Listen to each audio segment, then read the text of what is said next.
आज हम आपको सुनाने जा रहे हैं दीपक हीरा रंगनाथ की लिखी कहानी मिसेस किसान। राघव गली के मोड़ पर काफ़ी देर से इंतज़ार कर रहा था। रोज़ तो यहीं से जाती है जया, आज इतनी देर क्यों हो गई थी उसे। वो पाँव से रास्ते का एक एक कंकड़ उड़ाता रहा। क्या रास्ते को साफ करके खेत बनाने का इरादा है मिस्टर किसान? पीछे से जया की आवाज़ आई तो राघव खेल उठा। कितनी देर कर दी तुमने आने में। चलो अब तुम्हें कॉलेज छोड़ता हूँ। यही तो 10 मिनट मिलते हैं हमें रोज़, उसमें भी तुम देर से आती हो। शुक्र मनाओ कि देर से ही सही मैं आ तो गई, वरना आज तो अच्छा ना आ रहे थे मुझे कॉलेज छोड़ने। पता है क्या क्या बहाने करके टाला है मैंने उन्हें। जया ने अपना बैग राघव के कंधे पर लटका दिया। तुम्हारे अच्छन क्यों आ रहे थे आज कॉलेज? उनका वहाँ क्या काम था भाई? राघव ने उसे छेड़ते हुए पूछा। जया जरा सी संजीदा हो गई।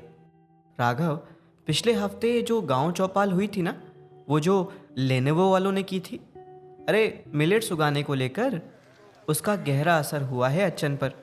राघव सोच में पड़ गया। तो ये बात है।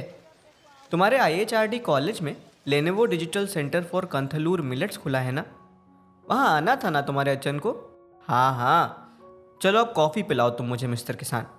जया राघव को हमेशा इसी नाम से बुलाती थी, क्योंकि राघव को अपने खेतों से बेहद लगाव था। अरला की कॉफ़ी का पहला घूंट गले से उतरते ही राघव के मन में सवाल आया, जया, क्या मैं भी आ सकता हूँ इस डिजिटल सेंटर में? जया उसको आगे समझाती रही। पिछले साल तुम्हारे अच्छन रागी उगाने की सोच रहे थे, लेकिन मार्केट की कोई जानकारी नहीं थी, इसलिए तुम लोगों ने कोई रिस्क नहीं लिया। अब इस सेंटर में जानकारी मिलेगी ना, तो चलो उठो अब। राघव आंखों में उम्मीद लिए जया के साथ चलता रहा। सूरज सर पर चढ़ते चढ़ते वो दोनों आईएचआरडी कॉलेज भी पहुंच गए थे। Lenovo digital centre for Kanthalloor millets में जया स्टूडेंट वॉलेंटियर थी। उसने लेनेवो वॉलेंटियर्स के साथ मिलकर कंप्यूटर पर सारी जानकारी निकालना सीख लिया था।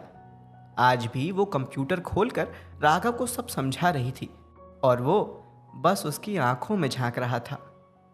ओए मिस्टर, ध्यान दो यहाँ। समझ गए ना तुम कि मिलेट्स के अच्छे बीज कहाँ से मिलेंगे तुम्हें? राघव की जैसे तंद्रा टूटी। हाँ मैं वो तो समझ गया, लेकिन मार्केट का क्या? मेरी आंखों से आंखें हटाओगे तो वो भी बता दूंगी।